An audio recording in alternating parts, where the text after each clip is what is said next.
Okay, I'm really excited because I'm making some technology work in a way that I've never made it work before, so just bear with me. What I want to talk about is a couple of things, right? First of all, the Emotions by Design Masterclass starts tomorrow at 10 a.m. So if you have not submitted to join the live stream, and clicked the link to add that group. So there's a separate group for Emotion by Design. Let me know. If you have submitted and you didn't click the link to join the group so that you're in there and you can catch all of this information. Good morning, Ngazi. How are you? How are you? I've only posted a couple of small things in the group so far. One of them I also posted in here, and it's the Ekongar mantra, and it's one of my favorites. So if you need 20-25 minutes to listen to something to sort of readjust your emotional barometer, that is one of those things that will do that. So how the class is going to run is, good morning, Denise, is that I'm really, really going to be trying to consistently go live at the same time every day, right? So 10 a.m., live in the group, doing the content, answering questions, and then leaving those videos posted there so you can look at them later if you're not available at 10 a.m. Eastern Standard Time. There are folks at this point who are signed up from all over the globe, so the time is gonna work for some people, it's not gonna work for others, and I'm just doing my best to stay really consistent to make it easier for everyone. So I hope that helps. Now, when I talk about human design, what I want to kind of make clear is human design is really about how we function in our bodies, how our bodies filter universal energies. It's very much scientific, right? It's actually called the science of differentiation. But outside of that, that's probably the least woo thing that I do. And I have made a joke in the past when people ask me, you know, how woo are you? Like, I'm on Jeffrey Osborne woo level, okay? That's my level of woo. So I'm going to just suggest that if you don't have some personal practices that are meaningful for you to help you sustain a good centered perspective at this time, that you consider finding what resonates for you, okay? So I do a couple of different things. I do a lot of meditation. So those of you who know me know that I absolutely love to meditate. In addition to that, I do prayer candles. I do, what else? Oh, and I do a lot of ancestor veneration. So let me talk about that. My belief: nothing is ever created or destroyed, it simply changes form. So those who were with us here in the physical remain to be with us in an energetic way that we can describe in whatever terms we would like. We can describe that however we would like. I like to talk about my ancestors. I like to talk about that meaningfulness to me. And I think that maintaining that open communication and connection is really important. And it does not have to be complicated. I have a small altar, and by altar I mean I have a very specific designated area with my pictures of my people. I talk to my people. Every once in a while I'll burn a candle for my people. When I feel like I need assistance in getting things done, I will petition my people. Yes, Leah, they are your people too. And so there was actually a point in time not long ago where I did some emotional clearing work with Leah, and what we found was a profound amount of energetic expenditure when the two people engaged in the practice are dealing with the same ancestral line. And so we did a lot of that kind of work that was very powerful and also very draining. Now, I'm not going to get into that piece a whole lot here, but in the design of emotion, the emotion of design, all of that, I am going to talk about different ways that you can address dealing with your attachments to feelings. And one of those things we will talk about are emotional clearing techniques. This is all kind of like multi-layered, right? I shared Leah's post earlier because we're going to talk about Alicia being woo in the midst of all of the science, right? I don't know that I anticipated this, like this extreme, right? Don't know that I could tell you I did, but there was so much talk in the communities that I'm a part of about how challenging the beginning of this year was going to be. It's not a surprise. And for those of us who have been doing deep emotional, spiritual, and practical work to prepare ourselves for societal changes that we believed are coming, to think that it was always going to kind of be, oh, I'm going to do this little webinar and it's going to be nice, I'm going to have some clients, and not think that the wheels were going to hit the pavement and we were going to have to stand and deliver in all of this that we talk about doing. We have to be kidding ourselves, right? It was not going to be, oh, I'm just going to practice these things and learn these tools, and it's always going to be not. Like now the universe is standing up saying, okay, you did some work. Let's see what you can really do. Because now those of you who had the foresight to be doing this inner work and preparing yourselves are the front lines of helping everyone else get through this. And it's something I take very seriously. So the first thing is doing this free group for 7 days to walk you through how your body processes emotional energy and get you in a place of being able to manage it in integrity and far more effectively. But this is step one, and let's sort of talk about human design from this perspective. There is learning about yourself in human design. I got you. You want to learn all about you? I can do that.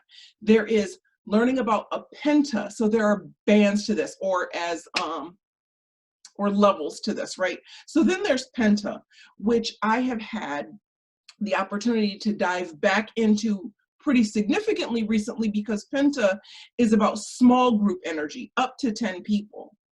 And so as I am adapting and adjusting to what's going on in my household, to the shifts of people being here all day and every day that aren't normally together all day and every day like this, I've had to pull that penta back out and see where are our strengths, where are the places I know we need some more support, what is it that I can do to be present and mindful in this piece to help facilitate the harmony of the whole household, right? So you can know you, and there's nothing wrong with that. Then the next level is understanding you in context of groups of up to 10. So in context of your family unit. And especially today, while we're all at home with people we aren't normally at home with all day long. And then the next level would be what's called wa, or collective energy, and what happens to us when we're in really large groups, right?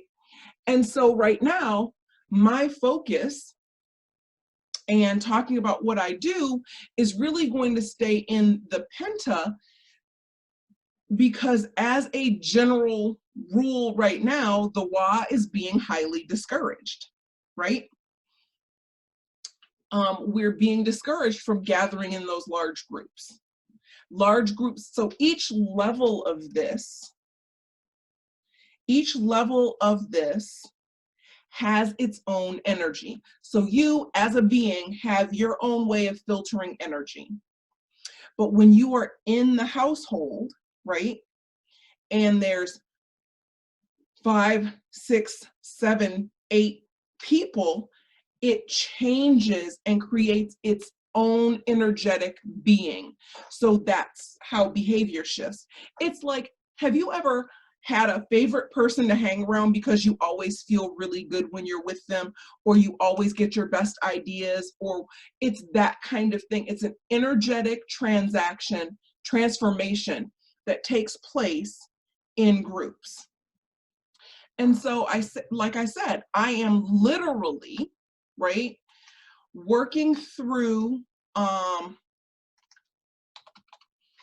figuring out all of the ups and downs and ins and outs of the Penta that is my household right now, in order to leverage what I know to smooth out and make this more comfortable for everyone. Because what we're being asked to do, if you weren't doing it already, isn't that simple. If you got up and you went to work, 5 days a week, and you have a partner, spouse, other person that went to work, and you had children that went to school, all of a sudden you are in a household situation that is significantly different than what you were living with just a month ago. And that energetic shift is something to pay attention to and something to understand. So let me see if I can find my family chart. I don't know if this is everyone or not, but I will. Nope, not that one. So I'm looking, because I'm doing this through Zoom, I can share what a Penta chart looks like.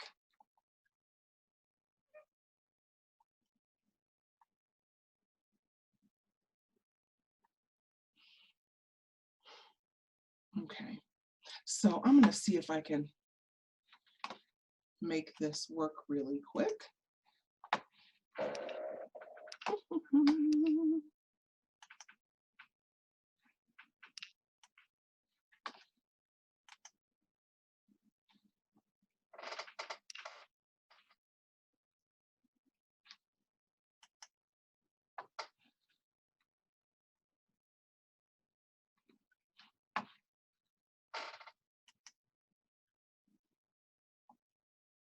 Okay, so it didn't share the screen. So I'm going to stop the share and I'm going to try again.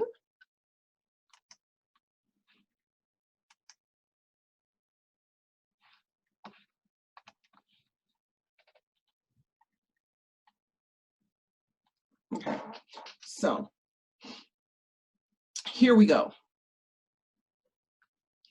This is a simple family Penta, and it just has me, my partner John, and my daughter Darian, right?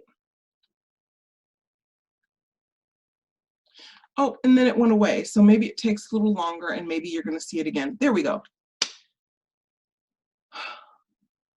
Okay, so clearly, as I'm learning this, thank you for bearing with me, I need to get a little more comfortable with how the technology actually functions.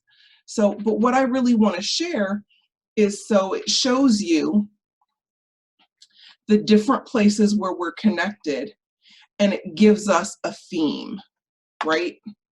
And this is just for the 3 of us. The other way to look at this is the Pro family, is just as a family chart, right?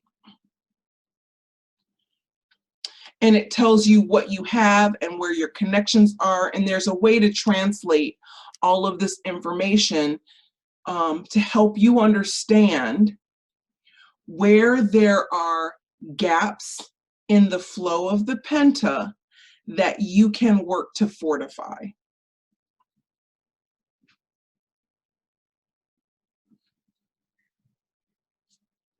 So this is just really quick showing you this. This does not show you the chart with everyone who is in the house right now, which includes, you know, my oldest daughter and her 2 children. But that just gives you an idea of what you can look at in a penta group dynamics and see what you have and the places that are going to need a little more input and consideration. And so remember, with human design, right? What you have is what is consistent for you and what you always experience. And what you don't have is what you experience a variety of, because it comes in how it comes in and your body feels it how it feels it. I'm hoping that that part is clear, right? So on our chart where it said we didn't have any energy in tradition, when it's the 3 of us, what that means is we don't have a fixed way that tradition is experienced for us as a collective. So I'm really hoping, right, that all of this is making sense for you guys, that you're beginning to see even more value in understanding what human design has to offer for you to gain more perspective with how you work, how the people around you work, how you work as a unit, what your unit may need to be more effective, where you may need to be a little more forgiving, understanding, and considerate of what the other people are bringing in, right? Because what you bring is not what they bring, and understanding what they bring and how they bring it and how their energy behaves is a large part of getting really clear on human design. So if you have not signed up, I'm going to be dropping some more links today.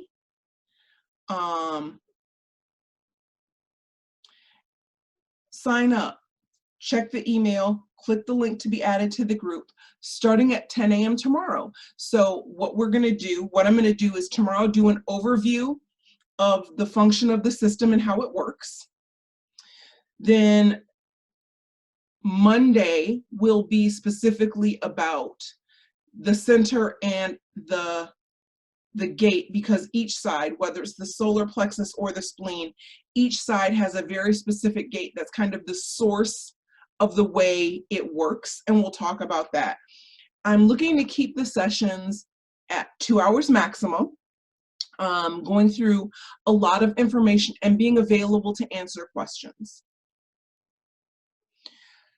So again, there's nothing super surprising to me about what's going on now. Like, I knew, like so many of us knew, if you're in the woo community, a lot of folks had been talking about what was coming at the beginning of this year. I shared a post that you can watch in this group from Leah Steele, and she talked about it, I believe it was November of last year. I don't remember the exact date, but it's in there. She talked about what was coming at a minimum this first quarter of this year. Yes, Sophia, there will be replays. So my goal is to do each session at 10 a.m. Eastern Standard Time, US. And yes, they'll be available for replay. So if you can be on, and I know I'm trying to consider folks from kind of everywhere and doing it at the most neutral time I could find. And so for most of the world, you know, on the East Coast it's 7 a.m., 6543. I'm doing the best I can to make it fit. but back to what I was saying. So watch the link to the live that Leah did at the end of the year and listen to that, because she was already talking about this. I would invite you, if you would like to follow her. It is always good and timely information. And the other person I'm going to shout out right now is an astrologer. And Raquel Reyes, I have done work with her in the past. She's a phenomenal astrologer. Highly recommend. I like her personal style. But she has been very much discussing what the astrological weather was looking like coming into this year. And still continues to discuss what she sees in the upcoming transits. It's great information to have. So then you're going to have, let's say, an influx of really great information about the universal energy coming this way, and you're working through learning how your body's processing that, right? So all at the same time, it's going to be fantastic. We're going to get you the understanding and the tools that you need to really be in your body in a way that is going to be supportive of you during this time, moving through what's going on and the shifts happening in the world now. So the other thing I'll throw out there, if you're interested in human design, and we've talked about it for a very long time. And so there are folks who are human design purists, and then there are folks like me who are predominantly purists, but not completely. And then there are folks who kind of, you know, have mixed a lot of their own beliefs into this, right? So, and I say that to say, I prefer to always take an ownership and positive approach to things. And everything isn't always positive, but we can find the positive in every situation. The year 2027, the global cycle changing, we are closing out the cross of planning and entering into the cross of the sleeping phoenix. And so what human design has been talking about for the last 20 years is that when we get to the year 2027 and the global cycle changes, there will not be the background energetic support for all of these institutions that we see struggling right now. That the universal energies are not going to support it. There's going to be a dynamic change in the way that we operate in this physical plane. And so let's be clear, with all things that are energetic and universal, they wax and they wane. So we're ending a 400 plus cycle under the cross of planning. And the cross of planning brought us all of these things, including, you know, relying on the grocery store to always have food, and relying on these support systems to catch people when they stumble, and relying on the Red Cross, and relying on the United Nations, and all of those type of organizations energetically.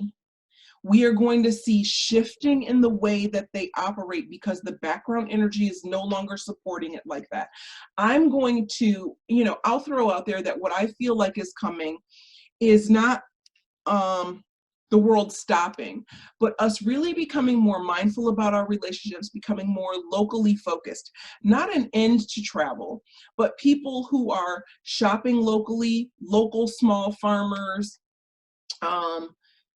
you know, those kinds of things, supportive communities. And then on the other side of that, far more meaningful travel. I could see, and I'm just saying this the way that I see it, like big box brand entertainment that people travel to places like Florida and California for are going to really begin to struggle, because families and people are going to be looking for things that are far more connecting in the way that they do them. Anyway, that's my perspective on this shift, from the cross of the sleeping phoenix, where all of these institutions and organizations have been supported with this background energy, into this place where we now need to be in our strategy and our authority, highly discerning, choosing the right things for us, because those are the things that are going to, our ability to choose the right things for ourselves is going to be the skill that we need, because there's not going to be some background structure there that's going to be able to fix and or save anything for us. We are going to be responsible for taking care of ourselves. And so I hope that doesn't necessarily come across as very nihilist, because I don't feel that way about it at all. And as a 6'2", I am typically called out to share some things. And so I received a literal call.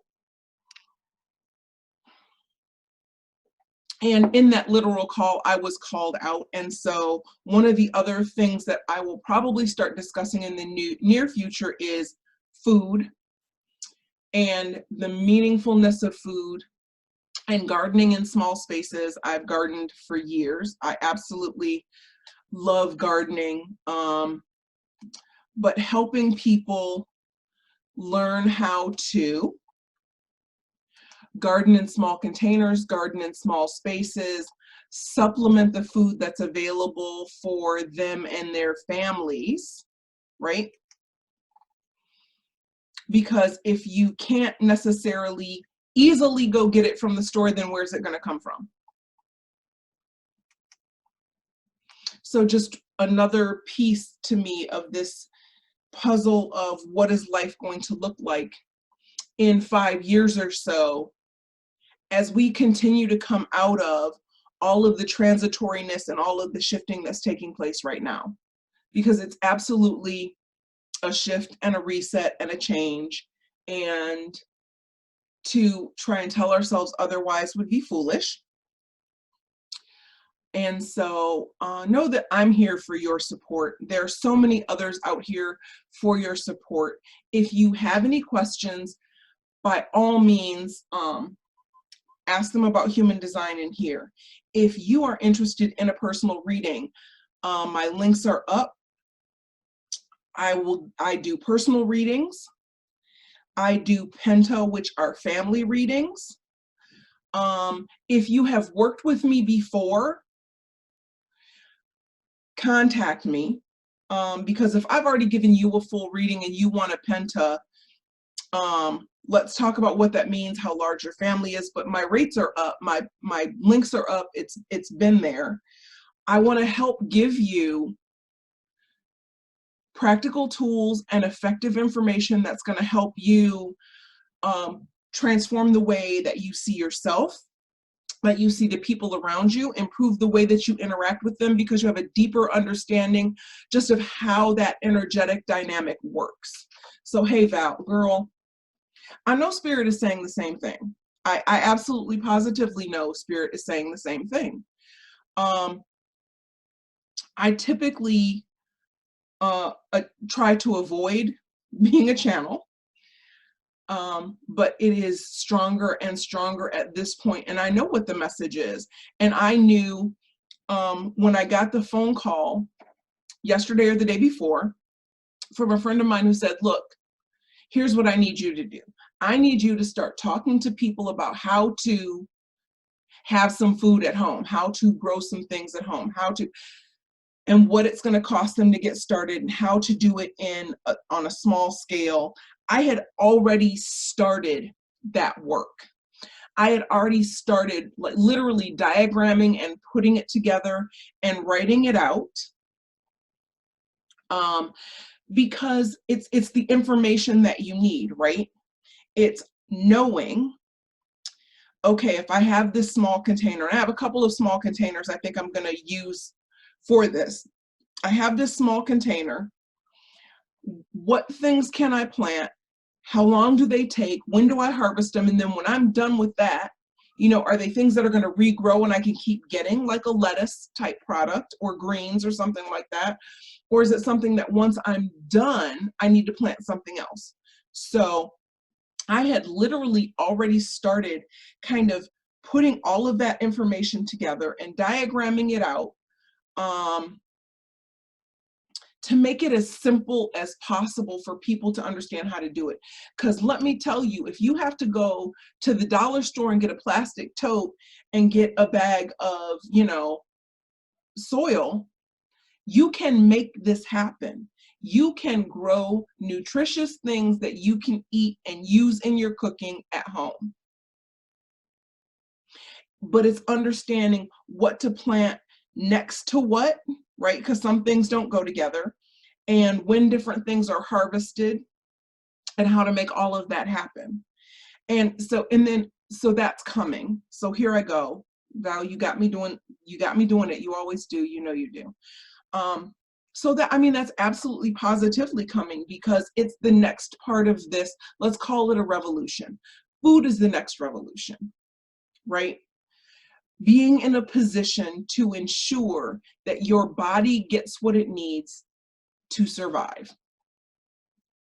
This is not about gourmet, or maybe it is. If you're on my personal page, you will see that I have been experimenting with bean recipes to learn how to do bean recipes. But I see us in a place where, you know, our small local meat markets are going to become far more vibrant places. For those of us who are experienced in different things, like I eat things that a lot of, you know, aren't staple in your local big chain grocery store. So I'll eat rabbit, I'll eat duck, I'll eat pheasant. Like there are other things, right? Learning about how to eat with less meat, learning about the differences in these meats and what they do to your bodies. There are people who don't eat meat. There are people who probably should eat meat. I'm not going to get into the argument about who is vegan, who isn't vegan, what's right, what's moral.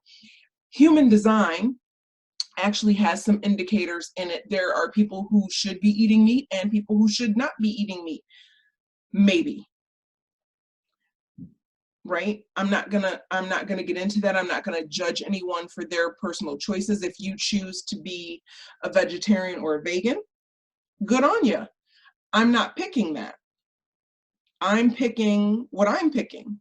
And it's a whole lot of scrambled eggs and rice, but that's my whole thing.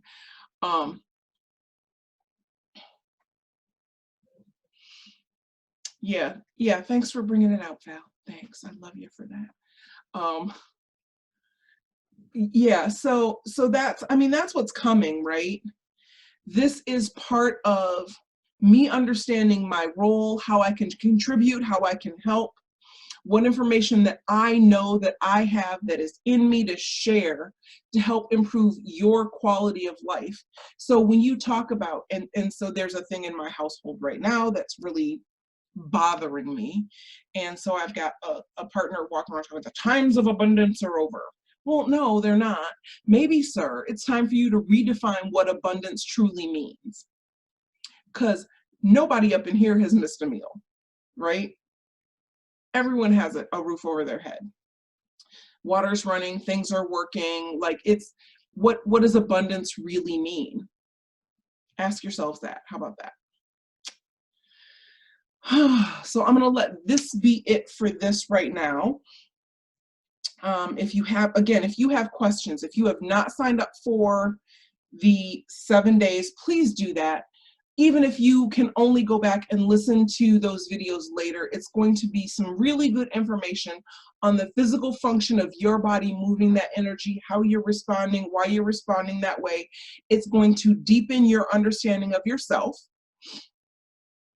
If you need a chart, go to geneticmatrix.com, grab your chart, have it so you can look at it. So as I'm talking through these things, you're looking at your chart and you're going, oh, okay, that is me in a defined way, or, oh, okay, the undefined part is what I need to pay attention to. So you know which information is relevant to you in which way. Got it? I hope you do. I hope to see you there. I'm going to post it here again and everywhere else, and I'm going to send an email blast out to all the folks who have signed up to make sure they have requested to join the group where the information is going to be shared. It will be available. It will be posted there for you to, you know, come back and listen to. I love you guys, and I will talk to you soon.